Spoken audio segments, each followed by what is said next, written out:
We are live. Welcome to the Deal Champs podcast. We got another amazing guest on today, the master of the markets. I like that one the most. Master of the markets, Mr. Michael Zuber. Real quick, we're going to do some quick intros and we're going to hop in everything with Zoobs. My name's Stratton Brown. I made my first million in business at 25. We've been in real estate ever since I was 22, and real estate absolutely changed my life. I had zero life skills, and then now I have the ability to make money out of thin air. It's pretty cool. We have the Captain America, Mr. Dean Rogers.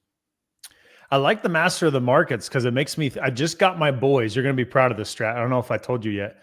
I just got my boys into Settlers of Catan.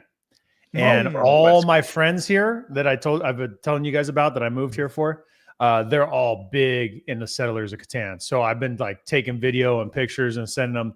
Me and the boys got in 3 games this weekend. So Master of the Market sounds like a character in the game, or like you got like the Master of the Ports or something like that. So anyways, got me excited. What's up, guys? Dean Rogers, your other co-host here. Started my career in the NFL, then transitioned to corporate, then into real estate. Been investing for the past decade now in Central California. We've done 750 deals, have an 8-figure rental portfolio. And you guys can always connect with me at deanrogers.com. And then we have the master of hair. Master of hair is here. This last week, this was bothering me too. I think my barber screwed me up right here. It's still a little short. So this still not where you want it, huh? It's not where I want it, dude. I keep eyeballing it and I can't get it to go. Dude, right. You're going to look at it the entire podcast. It is. I can't stop staring at it. I'm going to go like this instead. I'm your other co-host, guys. Jason Pritchard. Backstory on me. Worked in corporate America for 15 years, was unhappy with my job, was unhappy with my life. We burned all of the boats, started investing in real estate full-time in late 2014.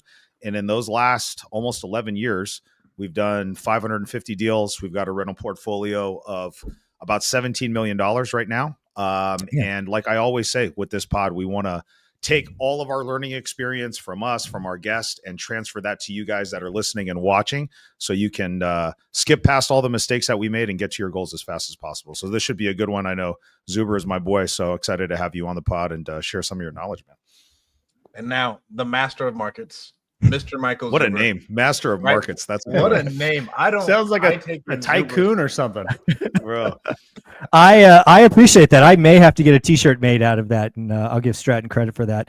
But yeah, my name is Michael Zuber, right, corporate guy. I have an econ and MBA, so lots of schooling. But really why I'm here is because I've been studying the markets for 30 plus years, been investing in real estate 25 plus years, financially free at 2018, replacing 2 6-figure incomes. And have spent the last 7 years trying to help people understand what's going on in the markets around the country, around the world, in California and in Fresno specific. I was lucky enough to be at Deal Champs kicking it off this year. That video just went live on my channel. People are loving it. You gave me an opportunity to tell people that I thought 2025 was the year of the investor.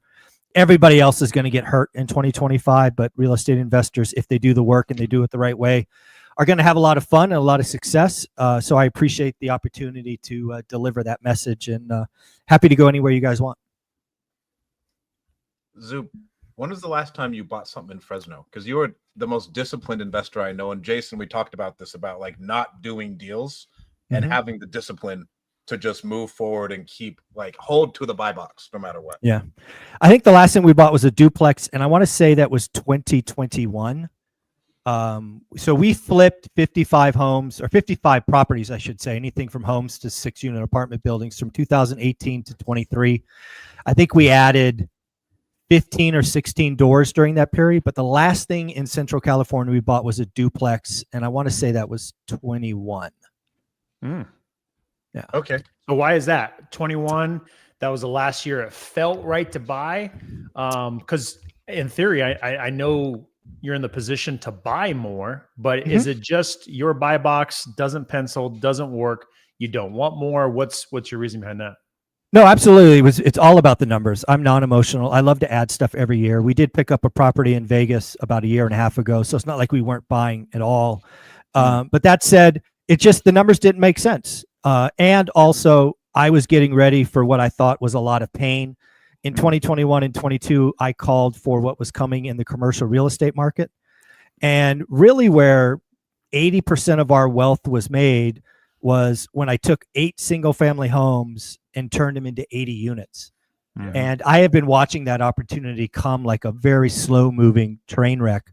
So I have been stacking cash purposefully, positioning equity and debt purposefully, so that I might take 30, 40, 50 homes and go 300, 400, 500 this time. I think the opportunity is coming. Ken McElroy is already doing it in Class A. I don't play there. I play in Class B and Class C. That stuff's still priced crazy. There's been no price discovery.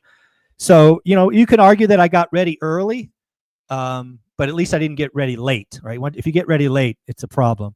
So I've been eyeing an opportunity to probably double or triple our portfolio in the Central Valley via a couple of strategic moves. And I hope to have that opportunity probably early 26. So that's what I've been getting ready for. Mike, why hasn't it happened yet? We've been talking about this since like 2021, where the writing's been on the wall. I feel like most of the debt is coming due now, and we still aren't like seeing the headlines. Why do you think the bad deals happened in 2021. In fact, I did a video in 2021. I think it was October 8th of 2021, talking about how a $117 million building was going to be worth less than 60. And I got it right. But the problem is that deal that got done at 117 had a 3-year term. So from 21 to 24, nothing can happen.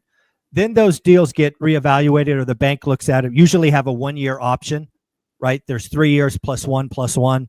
So we're just coming up on the end of extend and pretend. I would have hoped it happened already. Again, you are seeing it in Class A, but it hasn't made it to Class B and Class C because the pain is going to be so much greater. Guys, I don't know if you know this, but I had an apartment building in a very rough part of Fresno on a street called Sylmore. It was a 13-unit building. I think I picked it up for $700. I sold it for like 1.2, something like that. It got as high as 1.35, but that building should probably only be worth 500. I mean, it's just old. It's run down. It's a horrible part of town. There's gangs driving down the streets. But when, there's a bank that's probably on the hook for $1 million, they don't want to write that down. So they're just extending and pretending. But that building and others like it will come due eventually. And it won't come due at 500. They'll come out at like 375 or something, because the building will be wrecked. The past owner probably hasn't done maintenance in 2 years. It's just been bled for cash flow. So the short answer is banks are extending and pretending, but they can't do that forever. And when it comes, the pain's just going to be so much greater. We're talking, Ken McElroy talks about a 25 to 30% haircut in Class A. That means just mathematically, Class B and C are going to be 40 to 60% off. So I just keep stacking paper, keep stacking equity, keep trying to grow relationships, because when this breaks, it's going to be a go time. Real quick, okay. I just want to ask you about that last part. Why do Class B and Class C go on an even bigger sale? Well, it's just math, really. So historically speaking, apartment buildings trade on what's called a cap rate. Cap rates in Class A buildings, let's call Fresno 6.5. During the run up or the craziness in 21, 22, those 6.5s got traded at 4.5. If you have a Class A at 6.5 in Fresno, the Class B is probably 8.5, and the Class C is probably closer to 10. What happened, because everybody picked over Class A, is that Sylmore building I sold, which should have been a 9.5 or a 10, sold for sub 6. So it's just called regression to the mean, and they're just gonna, when the pain comes, it's gonna be gnarly. Equity gone, banks hurt. It's ugly. So Zuber, you've been saying that this pain has been coming in commercial. Okay, so I got a 2-part question. Are you seeing any pain now hitting the markets and seeing people that have taken a big haircut and taken losses? And you're saying 2026, you feel the real pain is coming. So this year, 2025, the market's kind of, I've been using the word stuck. It just kind of feels stuck. It's kind of slow, not a lot happening in the residential space, because that's where I play. But for commercial, you think there's going to be opportunity coming in 26?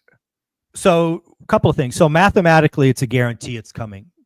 Theoretically, the banks could decide to extend it, pretend in mass again, and make it 27. But when I do the math on a 21 deal, thinking 3 + 1 + 1, that gets me to 2026. And at some point, they just have to take it back. Again, I've been here before, right? I invested through the Great Recession, and housing felt it first, right? 2008, 2009, 2010, we were picking up for houses for less than 50 grand routinely. But apartment buildings didn't break till 2010, 11 because they have more equity, they have bigger loans, the owners have lawyers. It's just a different ballgame. But it's coming, right? I'm picking early 2026 probably because I'm eager and greedy. The banks could extend and mass more. But back to your point on residential, that's a whole different topic. I talked about it January of this year that 2025 was going to be the worst year of this 4-year cycle, right? If you've been in real estate brokerage, real estate agents, the last 3 years and now 4 years have sucked. Ever since Jackson Hole, where Jerome Powell said pain is coming and rates are going up, it's been a train wreck. And unfortunately, I think 2025 is going to be the worst year yet. So when you talk about the market feeling stuck, you're absolutely right. And unfortunately, it's getting worse. Right? This whole tariff thing has just crushed or just created so much uncertainty, crushed demand. Now we have rates as of yesterday over 7. I think they came in today at 6.99. We've got buyer demand disappearing. And, the only people, like I talked about at your Deal Champs event, that are going to win are real estate investors who do the work, write disrespectful offers, follow up, get creative, do creative financing, seller seconds. We're going to clean up and crush. Because again, we're not emotional, right? If not that house, we'll get the next one. But there's a lot of people that are just stuck, and it does suck right now. But I do think, again, mathematically, 26 will be better than 25, 27 will be better than 26. And the thing that people don't realize is we've been here before. From 1978 to 1981, we had the same cycle. Guess what happened? Rates went crazy. It happened again. Guys, just go back and study history. So this is going to be the worst year for transactions. People are going to be so frustrated that price isn't down double digits. But that's just how residential works. It's very price inelastic. We have people with shelter costs that is low of their lifetime. If they lost their house, they'd have to rent, which means shelter would go up. So they're going to do everything they can to stay in their home. So 2025 residential stuck seems like a good adjective to me.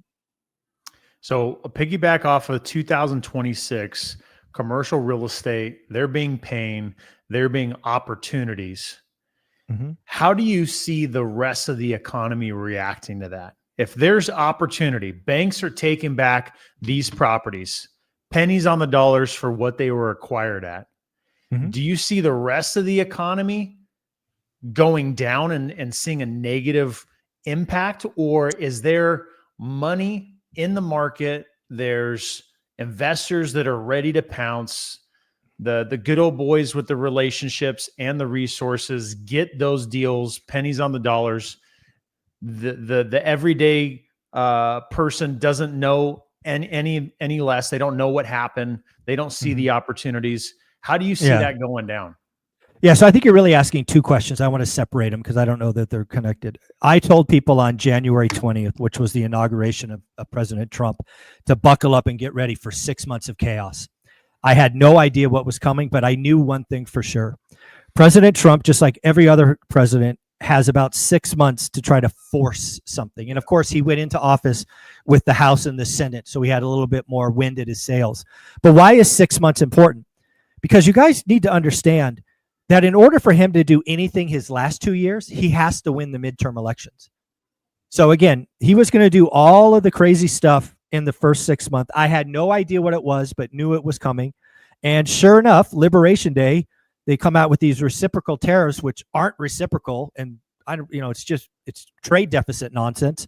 But that was just an example of trying to break things so that they can get through the first 6 months. So now the bigger question, the economy. I believe we are stuck in the mud right now. The level of uncertainty, and I've been doing this for over 30 years. I have never seen it this high. Not in 9/11, not at the dot-com crash, not at invading Kuwait, never like this. Not even the pandemic was this uncertain, which is wild for me to think about. However, the thing about uncertainty is I believe every day it's getting better. Every day is more certain than the day before, right? So it's getting more and more clarity. We're still in the tunnel. We can see a light for the first time at the end of the tunnel. And you guys don't know this, but 6 months is July 20th. July 20th is when he has to be out of the tunnel. Everything after July 20th has to be net positive and net good. So to your point, Dean, I think the second half of the year is pretty good. The tax cuts get done. The job acts get extended. bonus depreciation, all those things that real estate investors love come back. And, I think the economy is in a much stronger position Q4 than now Q2. Now to your question about next year. I think there is so much money on the system on the sidelines. By some counts, 7 trillion. I've seen as high as 9 trillion. The information flows so much better today. So you're going to see banks get to a point where they're like, dude, we got to clean up our balance sheet. They're going to what they'll probably do in many cases, instead of the old boys club, is they're probably going to sell the notes and let somebody else foreclose. That's probably how this is going to go down, right? They're going to portfolio like, hey, we've got 17 buildings in Fresno that aren't paying or undervalue. We're going to ball that up, sell it to a Wall Street firm at 77 cents on the dollar and go, I'm out. And then Wall Street guys will pick and choose which ones to keep and fire sell the others. So that's probably how we get out of this. And then the multifamily space, again, with lots of pain there, but it's not going to be enough to dent the momentum of the larger economy. It's such a small market. So few people play in it. It's not going to, it won't throw a lot of cold water on the economy. If the economy's humming like I think it will in Q4, it'll be like a fly hitting your windshield at 70 miles an hour. You'll know it was there, but it won't stop the car. So for someone like me with a residential real estate portfolio, I have equity in most of the properties, right? Over 50% equity in the portfolio.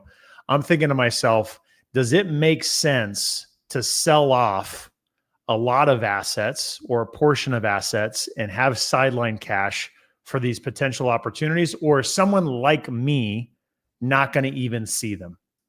So again, I think guys like you and I will have our opportunities. We won't get the creme de la creme, the top 20, 25%. That's going to go to the guys that are wired in. But I don't know that you need to sell them, right? There's this beautiful thing in the tax code called the 1031 exchange. I would get ready to execute that. The other thing I did on my channel, oh God, it was like 2 months ago, back when rates were 6% or really close to 6%, I had on a lender who we basically had a conversation about doing a portfolio loan. So again, maybe, depending on where rates are, for me, if rates are sub 6, I'll take 10 of my houses, which I own free and clear. I'll go get a portfolio loan of $1 million and go shopping. That way I keep the assets and I have $1 million bucks. I'm not really up for paying the tax man if I can avoid it. Zuber, let's unpack Dean's comment a little bit more, because I'm curious, like if we're all in that residential space, right? Obviously positioning yourself financially so you can pull the trigger on something is good. But then again, these opportunities a lot of times aren't just listed on MLS, right? It's like, so what is the actual work that needs to happen? Is it relationships with asset managers at banks? Is it relationships with the key handful of multifamily brokers? Is it getting like really strategic and maybe pulling a list of small multifamily they bought in 2019, 20? So we know that they're probably getting ready to reset, and hammering those sellers, like people that don't own it in an LLC. It's just a mom and pop that bought it, where we know, like, what do you recommend are things that people do to try to get out in front of those opportunities and really find them? So I'll give you the 3 steps. I'll give you the 2 steps that I executed very successfully in the last cycle, and then the third one that you could do today, given technology changes. So step 1, at least in Fresno, I haven't looked in a while, but back in 2010, 11, 12, when I was busy in the small multis, I was Robin Kane and a couple of other commercial brokers did 90% of the listings. I bet you, if I remember, it was like 10 or 11 guys controlled 90% of the active listings. So I tried to build relationships with all 10 or 11. I was successful at 8 out of the 11. And I just checked in with them weekly. And, I was purposeful about making those connections. Anytime I go to Fresno, I try to hang out for lunch or dinner and just to build those bridges and let them, more importantly, like even with residential, tell them your buy box, because every deal is not right for you. And the last thing they want to do is call you with something and then you say no, and they're like, well, this guy's not a player. So be sure you tell them what you're looking for. The second thing I would do is I would network with banks inside Fresno, which are community banks. Think 3 to 5 branches, Tri-County, Central Valley Bank, credit unions. And I guarantee you all of those people got excited with apartment buildings in 21, 22 when it was easy to do. And I would try to meet their REO or asset managers. So I had a meeting with my asset manager at one of those banks a year ago. And every time I have to go in, I have to bring my personal financial statement. I have to bring everything. It's like I'm giving him my report card. And he said, okay, great, thanks, blah, blah, blah. And we just got to chatting. And he pointed at his desk at a manila folder, which was about an inch thick. And he said, all of those people in that file, we can only renew half of those. The other 50%, we can't renew. They're going to be forced to refi or sell. So this is coming, right? Bank liquidity is a problem. So again, network. And then the third one that I would do today, because all three of you are professionals, is I would absolutely do what Jason you highlighted. I would start setting up a drip campaign right now, 5 to 50 units. It's kind of where I'm comfortable. And I would start mailing those folks. The problem is a lot of them you got to get the bank involved. If Class B and Class C are as bad as I think they are, the sellers have no power. Right? If you bought it at 500 and you put 100K in, but it's worth 350 today, you're effed already. It doesn't matter what you say. You got to get the bank involved. So you just got to know that going in. But, like all things, if you're the first person to have that conversation, you might get the bank involved and get the bank to say yes. The other thing I would tell you about banks, and I did this twice in the last cycle, is I got banks to finance me 100%, nothing down, at below market interest rates, because I was solving a problem for them. In both cases, I had to move money to that bank, but that's not a big deal for any of us. And I still have those buildings today, and they're some of my biggest cash flow buildings today. So the pain's coming, and you guys have the success and track record in residential, which is harder. Just so many of them. I bet you if you did a buy box for multifamily in Fresno, I bet you it's less than 100, maybe 200. That you set up on a every 2-week drip campaign and just see what happens. Mike, everybody talks about how there's no liquidity in the market because of like M&A and stuff, and how how does that affect the economy? Because like private equity companies, like they can't raise any money from anybody. There is no merger, so like all the big funds, they can't raise any money. So like how does that affect the overall economy in the markets? Yeah, wealth effect goes positive and negative, and what we all experienced from was just the positive side of the wealth effect. Everybody was feeling rich and money was very free. The last year or so, we've seen the reverse, and a lot of people are in investments, private equity. I mean, do you guys have any idea how much this pain is coming to LPs that invested in multifamily? I mean, Brandon Turner, right? The man, myth, the legend was on my show the other day, and he said 2 of the 3 syndications he's an LP in. So he's not the GP, he's the LP. 2 of the 3 are going to zero, and the other one might be worth 50 cents. Oh my God! Ouch. So you guys wonder why That's why there's nobody raising money is because everybody who was in is getting fucked. So there's that. You got to get a whole new cycle. But what I want you guys to hear from this is that means opportunity. When there's money flush in the systems, you got to pay more. Yeah. When there's no money in the system or no liquidity, as you're asking, it means I can pay less. I can get more creative. Right? This is when deals of the lifetime are done, when everybody's afraid. And I've been through this market twice. This is my 3rd time. I love it because, again, everybody's afraid, and I'm like, let's go. As we're coming out and like we're going on this downward trend that's going to happen, right? What do people do, Zuber, to mitigate that downward risk so they don't buy it at a point where the floor is still falling out from underneath them? You know what I'm saying? So then they don't, like, hey, I think this is a good deal. And you wake up a year later and the market is still going, right? Like, what's some tips to mitigate that risk? There's 2 things you should do. One, at the point of purchase. A lot of people, and I've warned plenty of investors. Jason, you and I've talked about this on my show. Adrian, I just talked to Ryan Pineda a half hour ago. I told everybody, like, you guys all have your models and you guys feel really, really good about them today. I'm like, you need to whack 5% off that, or 10%. This interest rate, this tariff nonsense, you got to be able to hold for an extra 3 months. And with the models you have today, they were built in a time where you could sell stuff in 45 days. So the first thing is you got to be an adult and just simply buy better, right? If you think you can buy this thing at 225, fuck it, buy it at 199, or don't buy it. That's being the adult in the room. Don't buy it at 225 because it would have worked yesterday. You got to buy it at 198 or 205 now because you're going to have to hold it for an extra 4 to 6 months.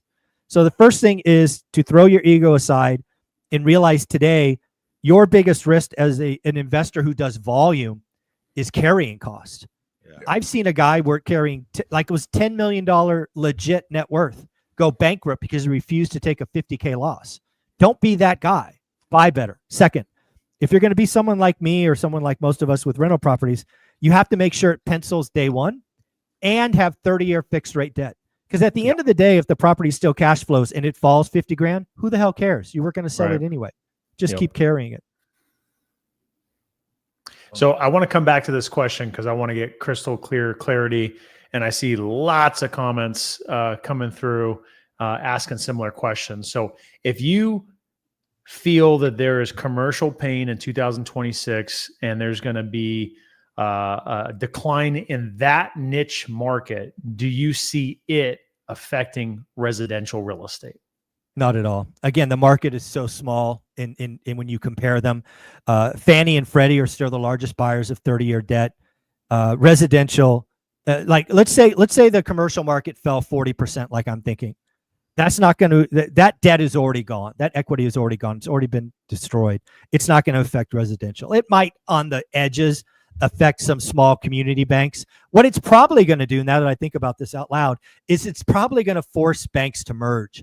Because if you're a bank in Fresno, California, just for example, and you have a multifamily portfolio, which you felt really good about in 2022, that is now down 50%, your liquidity ratio probably doesn't support that. So you're going to get gobbled up by a bigger player.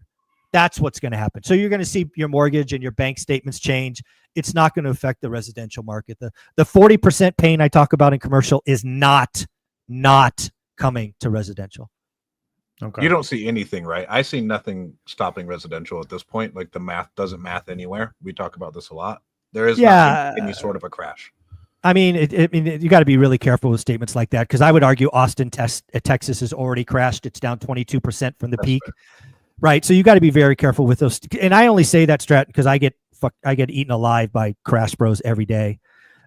So if you're talking national median home price, and I've said this for 3 years running and have been right every year, is going to be plus or minus 1%. Guys, I've studied real estate for 50 fucking years. We got all of our appreciation in 20 and 21. The rest of the decade's going to suck. It's not going anywhere, but it's also not going down. Now, if you happen to be in a market like Austin or maybe Palm Springs for a California market where they changed the Airbnb rules and all of that could be a bloodbath. You know, that'll be a bloodbath. But Palm Springs is not big enough to affect the national housing market. Have you seen any other markets like Austin have a rent regression? Like that's the only market that I've heard of where rents have actually gone down. And then I don't know if that $100 million project you talked about was in Austin, that multifamily one. Yeah. No, that was Houston. It was Houston. Okay. But so I think rents are a little soft. Well, it's funny when you talk about rents. You have to be very careful. There's multifamily rents and then there's single family rents. And people treat them like they're the same, and they're not. So for the longest time, single family rents were up 3 to 4%, even earlier this year, while multifamilies were soft because supply was coming on market, especially in the Sun Belt, right? Arizona, Texas, Florida, the Sun Belt. That's actually now reversed. I'm actually seeing softness in single family rents, where if you look at the national numbers on apartments, they're actually going up for the first time in about a year and a half. Not a lot, less than 1%, but positive is better than negative. And that's because absorption, right? They're not building anymore. The big thing about multifamily that people are not picking up on is we just had record deliveries. I think it was last year. This year still will be a big number, but then nothing is coming behind it, right? Mm-hmm. There's no more cranes up. There's no more multifamily projects going up. We're going to have 2 or 3 years where nothing else is developed, and then rents are just going to go crazy in multifamily. So I want to jump back into the 6 months of pain since the inauguration of Trump. I refer to the market feeling as stuck. You agreed with that. And then talking about the market, maybe the second half of 2025, getting itself figured out and the engine's getting revved up. Mm-hmm. Where do you see that taking the market, right? You just got done saying that you felt since 2020, 2021, all the appreciation we're going to see over the next decade until presumably 2030, the appreciation has been seen. There's not going to be much of any gain going forward. Where do you see the market going? Is it interest rates going down, bringing the energy back to the market and bringing it back to life and transactions happening? What do you see making the market in real estate better second half of the year and maybe over 26, 27 and on? Yeah, so let's be very clear about the answer. This is all transaction related, right? I think you guys, I mean, this is a great conversation. On Friday, we're going to get existing home sales for April. And the experts think we're going to get 4.12 million. I think we're going to get sub 4 million. I think the experts are going to be way off and way off again, just like they were off last month. But here's the deal. I've been studying consumers for 30 years. And one thing I've learned for certain is the average consumer can only stay scared for 6 months. They just stay uncertain for 6 months, right? The average consumer could not go to the restaurants, not go on a trip, not buy a TV, not buy a new car, not buy a house for 6 months.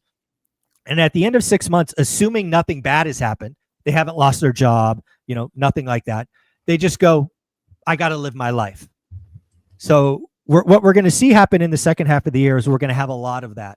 We're going to have a lot of people go, I just got to live my life. I'm tired of being at home on the weekends. Let's go do a 3-day vacation, or let's go out to dinner. We haven't been to that steakhouse in a while. People are just going to get out of their shell. The consumer cannot stay scared forever. They can stay scared for a minute, and we're right in that now, but they can't do it forever. 6 months is the average they stay concerned for. Second, we have seen almost just day after day negative headlines out of the economy, the administration, tariff, tax, inflation.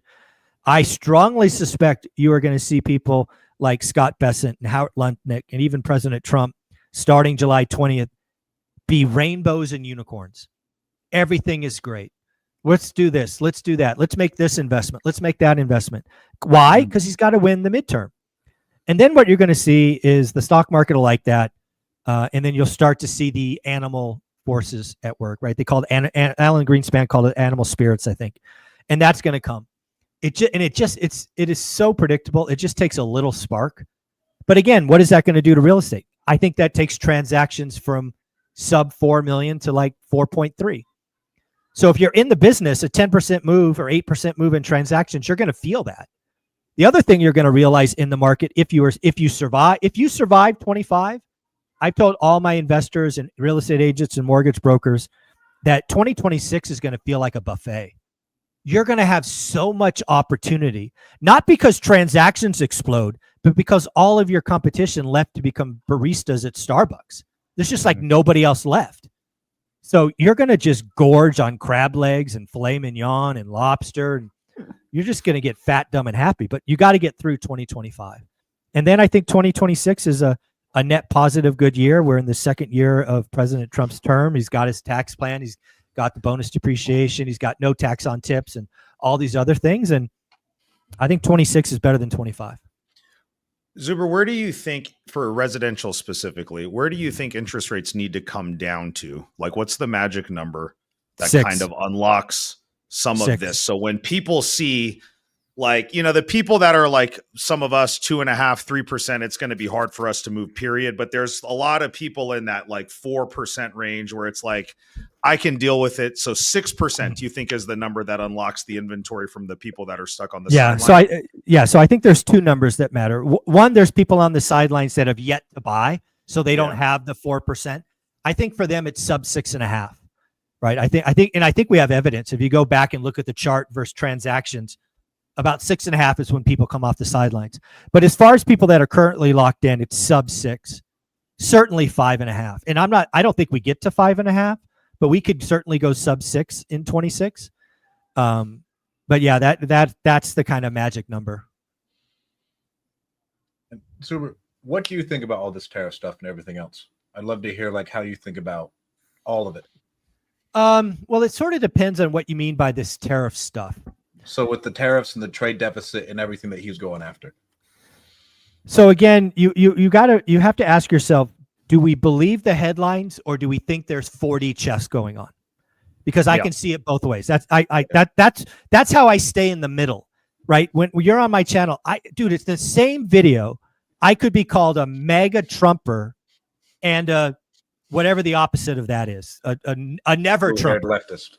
Yeah, I could be called the same person in the same video, which drives me freaking crazy. It's because I try to stay in the middle. So let's do the 4D chess move. The 4D chess move is very simple. President Trump knew he had 6 months. He has, since the 1980s, felt that the trade imbalances were unfair. He's on record, and I've seen videos of him in the 80s saying this. And he wants to go after that.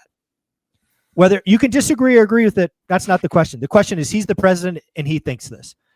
So a 40 chess move is you come out with a haymaker that nobody sees coming. You kick over the chessboard. You make a big noise. You make a big mess. And then you see what moves.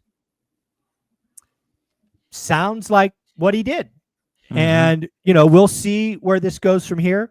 Again, I think at this point, we are going to have 10% tariffs on all countries. We kind of saw that with the UK, which is really interesting. Because I don't know if you guys know this. We don't have a trade imbalance with the UK. They import more from us than we import from them. So it's kind of a weird one to get the first trade agreement with, but it is what it is. But the fact that that's 10% tells me that that's coming. So I think something that President Trump will leave office with is we have 10% tariffs across the board. And I'm not going to say that's a bad thing, right? If that helps with manufacturing or this, that, the other, albeit it is a tax. I think it's a tax that most companies could eat in profits, but that's interesting. The other one is, he's just a clown and he's just running his mouth and he's going to come in like a bull in a china shop. And then he's going to have the bond vigilantes tell him he's wrong. And then he's going to have a 90-day pause and all these things. So depending on whether you hate Trump or love Trump, you're going to come at this from other angles. Yeah. From where I sit, he is, he is going after something he cares for. Do I agree with it? Doesn't matter what I think. He's the president. I'm not.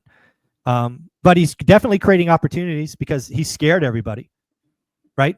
Most of the consumers are scared today because not necessarily because of Trump, but because they hear tariffs and taxes and inflation and this and that and the other. And, that's where we are. But again, I think we've seen peak uncertainty. On my channel, I called it a couple weeks ago, peak uncertainty is past. And I feel great about the call. I think every day gets better. And soon enough, the American public will forget about this. We have great ability to forget things.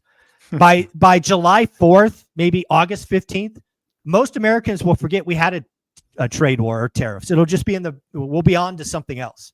So, it is what it is. Do you see it wiping out a lot of the e-commerce companies? Like I've heard of some of these e-commerce companies getting like squeezed hard. And I think that's going to be very, very interesting. Oh, for sure. I think there's a lot of companies, whether it be e-commerce or in clothing or a lot of small businesses. Like I was actually talking to a couple of small businesses that were on the brink of going bankrupt if they didn't get the 90-day pause with China. Yeah. They were about 6 weeks away from declaring bankruptcy because they couldn't afford to buy inventory, right? They buy this widget for $4, they sell it for $9, but now they suddenly have to buy it for $13. There's no price point where they could sell it again. So they were bleeding inventory, but the 90-day pause has given them a chance. So yeah, I do think, like if we stick with China's, I think it's 35% tariff right now, 10% plus the 25% for drugs. I think that's enough to have some pain, but it won't be anything like because we basically had an embargo with China. People call it a tariff. It was an embargo. We weren't selling, they weren't buying. It was on the cusp of being something pretty ugly. During this kind of economy cycle we're going through right now, things feel a little stuck. Do you look outside of real estate for other investment opportunities? Do you dabble in anything else? Right? We talk about Bitcoin. Bitcoin's super hot topic right now in the headlines a lot. Has gone up a lot. A lot of people have made money from it that have invested at the right time. You've got your hard assets, gold and other metals and stuff like that. Do you personally look at any of that? Do you care about it? Or nope, real estate's the truth. That's the way that I stay focused and I don't look at the shiny objects. So again, I'm remarkably disciplined, as all three of you know. So real estate is everything for me. But that said, I did make some strategic choices. In 2018, I took 1% of my net worth, put it in Bitcoin, Ethereum, and a couple other shit coins that went to zero. But Ethereum and Bitcoin have done extremely well for me. So I have that. And again, that wasn't an investment. I call that an insurance policy, right? If it went to zero, who cares? If it went up, who cares? And Bitcoin's up like 500% from when I bought it. But I'm not selling, right? It's just, I have more than one coin and it is what it is.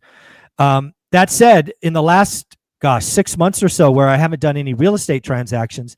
I have been in and out of the stock market at some at least maybe small levels for me, maybe big levels for others, on storage stocks. Like, for example, I bought Tesla when Timmy Waltz from Minnesota came out and talked shit about Tesla. So I went out and bought a bunch of stock at 234. It's up over $100 a share now. When the Vietnam tariffs came out, I went out and bought a shit ton of Nike because I'm like, Nike doesn't give a shit. If the shoe costs $17 to make in Vietnam and now it costs $27, who the fuck cares? Right? They sell them for $200. So I have moved some money in and out of the stock market when I think the public gets too scared or buys into the story too much. But yeah, real estate's my thing, obviously. So how much do you really play into that? Because I see some friends, right? I'm going back to COVID when freaking the market dropped in airlines and different other things like that that were truly affected. They bought a lot and they saw the jump when everything opened back up and they sold and did really well. Do you pay attention to trends like that and try to jump on it? So I certainly take advantage of one-off black swan events. Like I remember, I think it was Chipotle 3 or 4 years ago had a couple of bad runs with some food poisoning or whatever. Right. And their stock was hammered.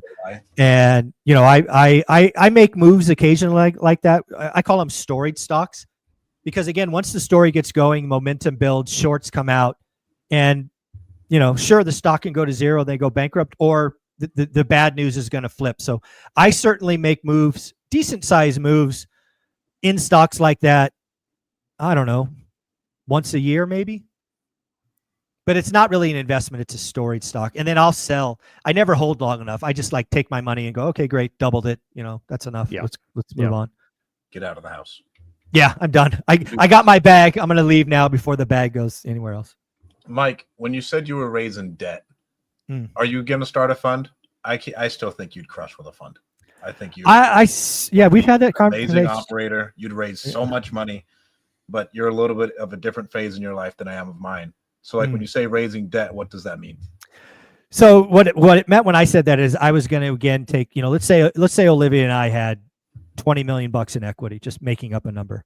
You know, I might go to somebody, a lender that I actually talk to them and say, hey, let me go get 5 million of that, right? You could wrap my whole portfolio, you know, fine LTV, you know, charge me 7% or whatever you want to charge me, and let me go ham with that 5 million. That's what I meant when I made that statement.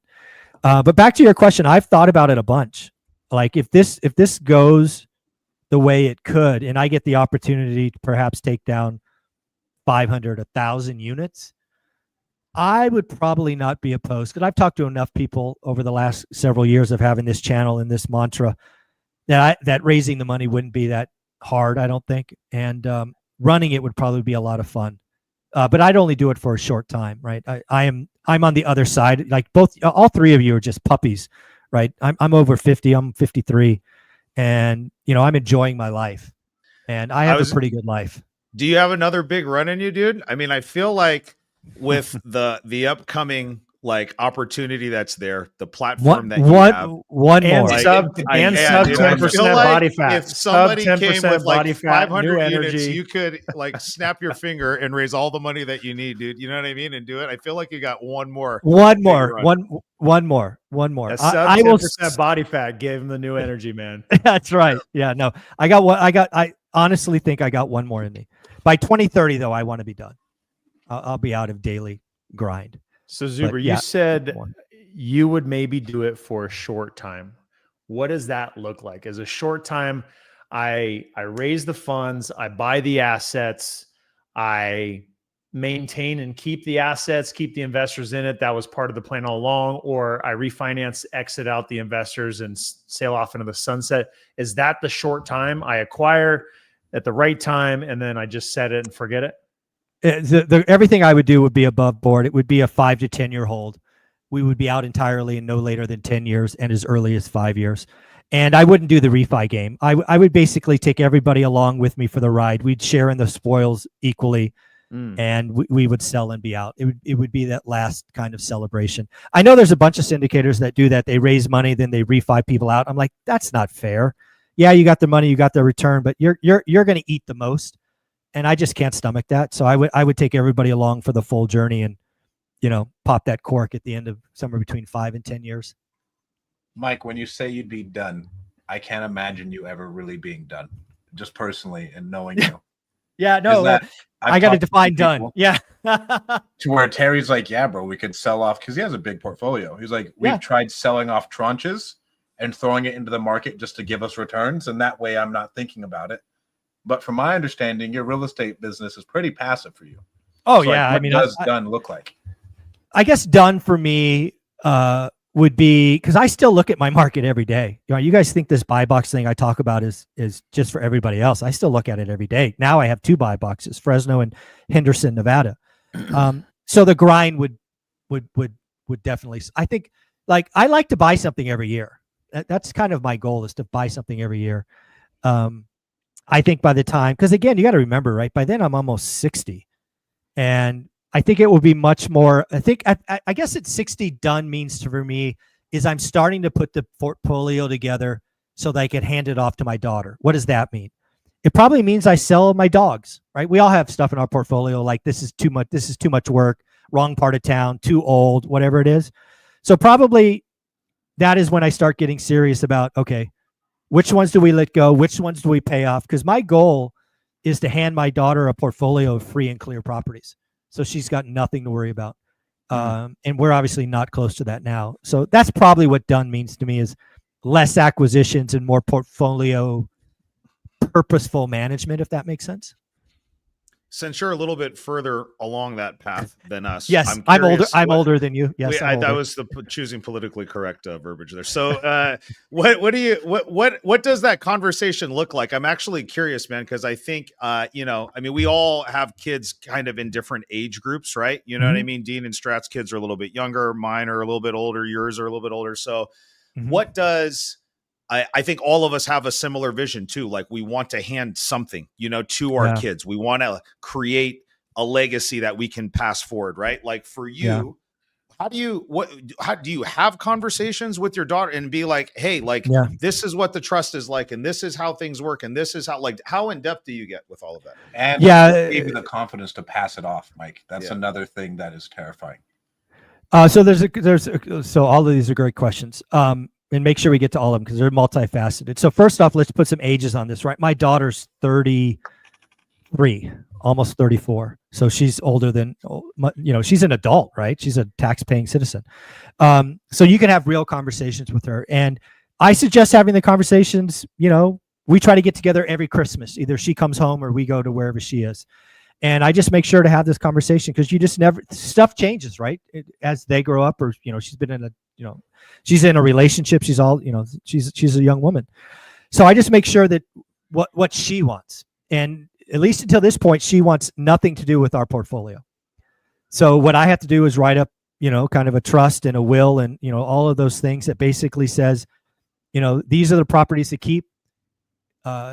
Here's the manager, right? You guys know the guy I use, and here's his number. And, I recommend you keep these. And if you want to sell these, sell those. And, if you have any questions, here's your guy. Because you got to make sure it's easy for him.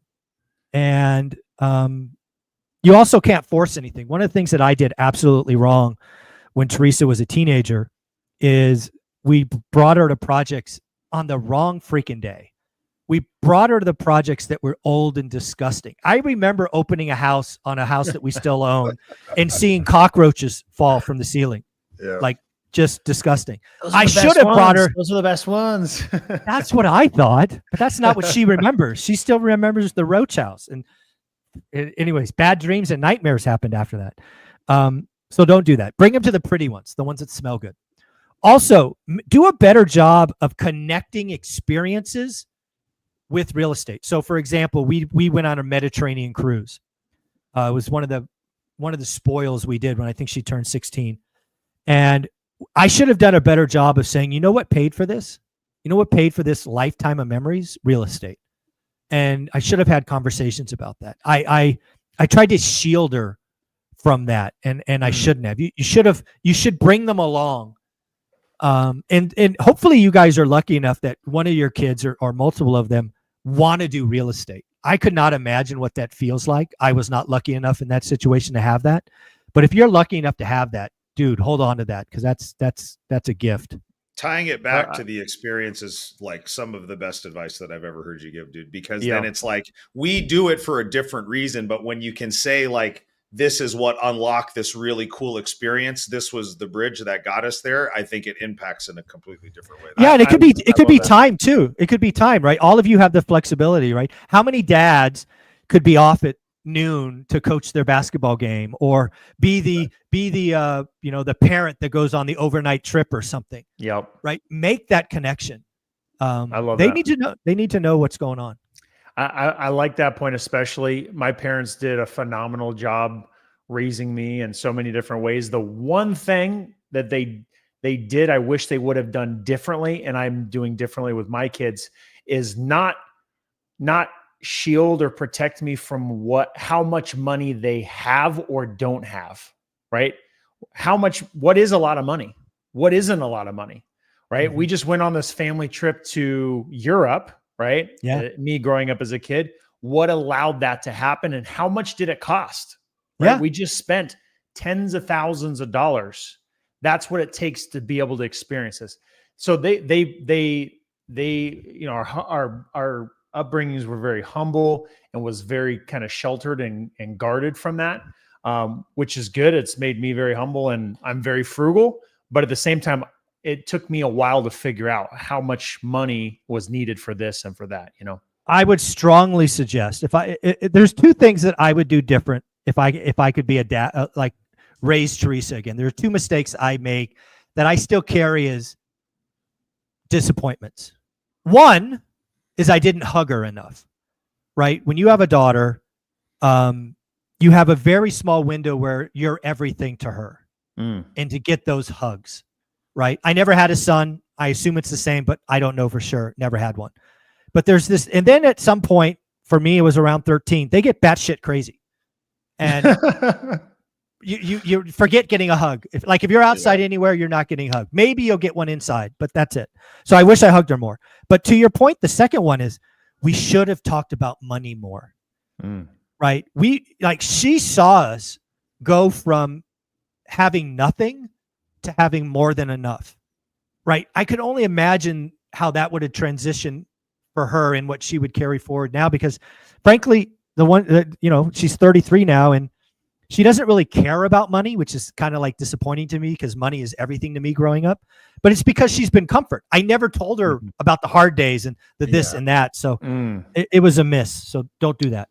It's crazy, dude. Listen to this experience. So our younger son, we were just visiting with him last weekend, and he's in a really good spot right now when we were talking about some of this transition that we've gone through.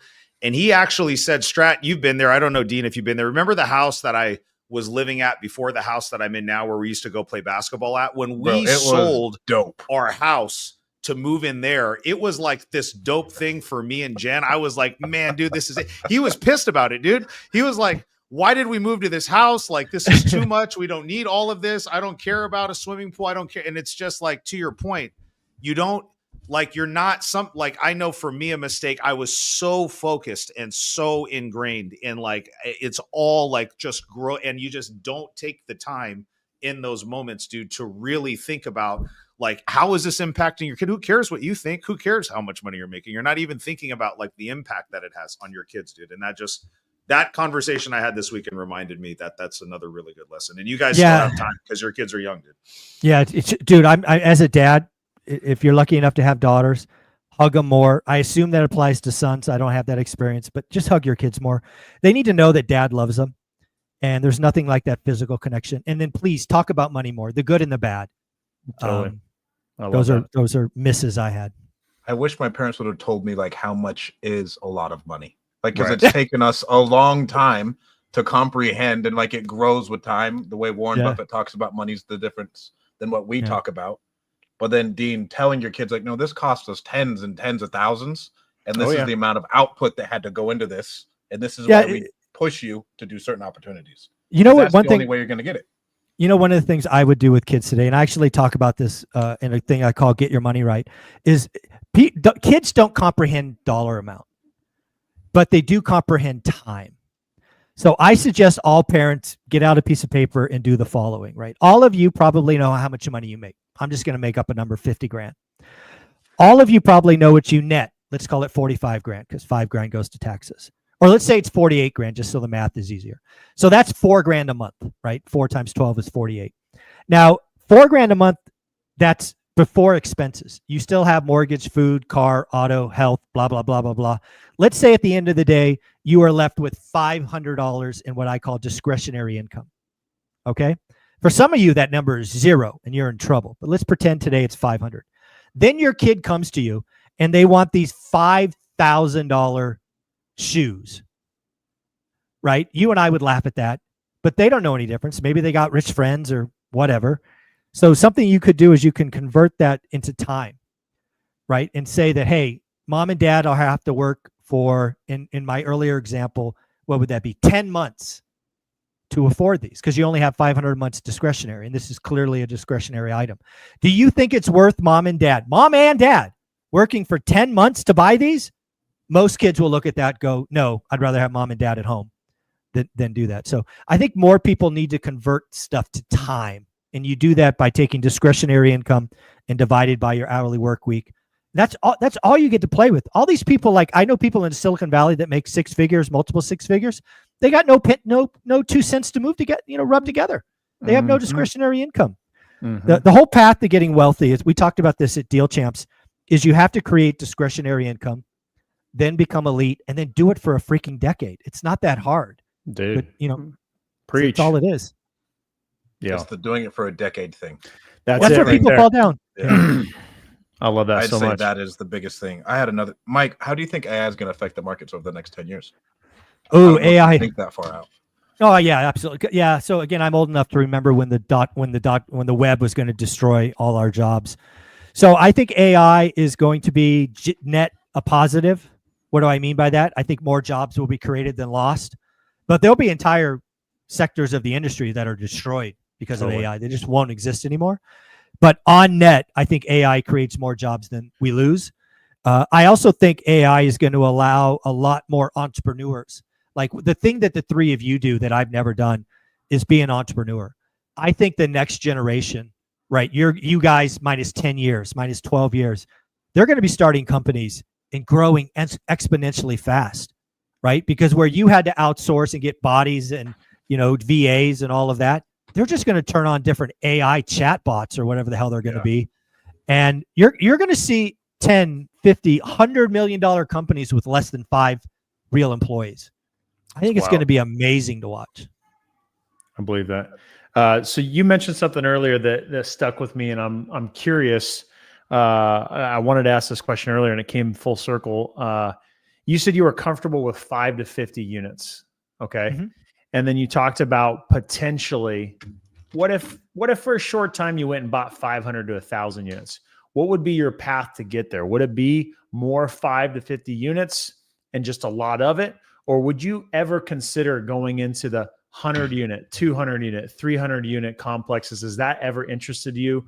Or is there a good reason you've maybe stayed out of it? I like buying from mom and pop landlords.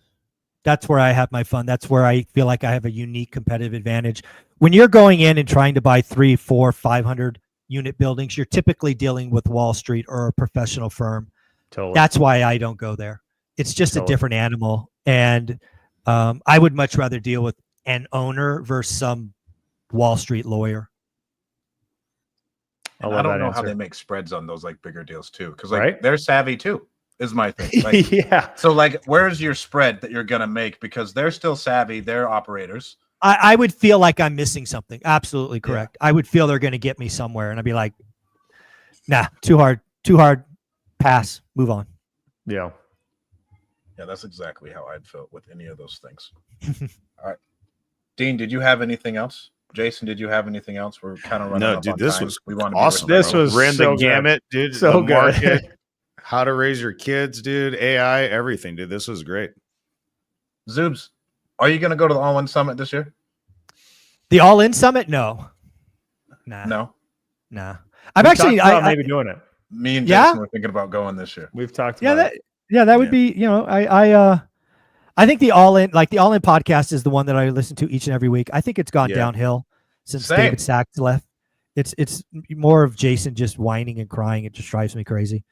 I like Chamath, although he's getting a little high on himself as well. I don't know. I never thought about going to it. It would be interesting, not necessarily because of the speakers, but just who else is in the room.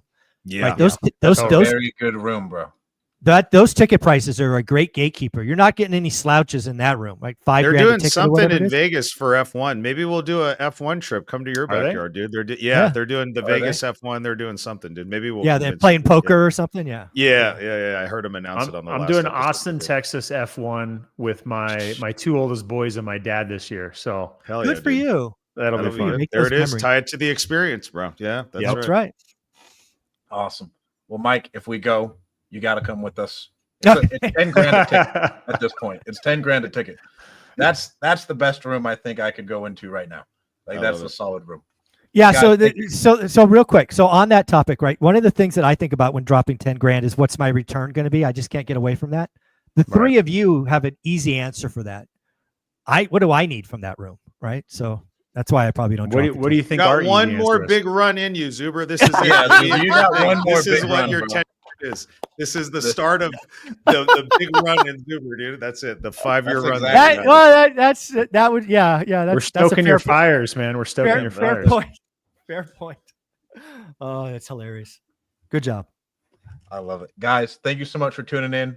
Don't forget to hit like and subscribe. Mike, the master of markets, thank you so much for coming on and dropping so much value with the Deal Champs community. Of Great course, podcast. anytime. Great job. Later. See you guys soon.